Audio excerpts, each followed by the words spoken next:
ତିନି ମିଟର କପଡାର ଦାମ 900 ଟଙ୍କା। ଦୋକାନୀ 10% ଡିସକାଉଣ୍ଟ ଦେବେ। ତେବେ 80 ସେଣ୍ଟିମିଟର କପଡା କିଣିଲେ କେତେ ଟଙ୍କା ଦବାକୁ ପଡିବ?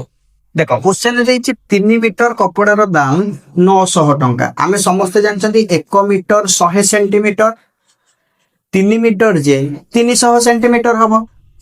ঠিক ଅଛି, তাহলে 3 মিଟর কপড়ার দাম 900 টଙ୍କା মানে 300 সেন্টিমিটর দাম 900 টଙ୍କା। 1 সেন্টিমিটর দাম কেতে? 900 বাই 300 3 টଙ୍କା ହେଇଯିବ।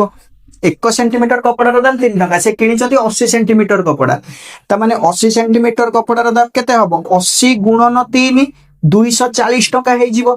কিন্তু দোকানী বা 10% ডিসকাউন্ট দଉଛି। 240 ଟଙ୍କା ଉପରେ 10% ডিসকাউন্ট। 10% ମାନେ 10 ବିଭକ୍ତ 100, ଦୁଇଟା ଶୂନ ଗୋଟେ ଶୂନ ଗୋଟେ ଶୂନ କଟିଗଲା, 24 ଟଙ୍କା ডিসকাউন্ট ମିଳିଲା। ତାହେଲେ 240 ଟଙ୍କାରୁ 24 ଟଙ୍କା ডিসকাউন্ট ମାନେ 216 ଟଙ୍କା ତମକୁ ଦବାକୁ ପଡିବ। ଠିକ ଅଛି।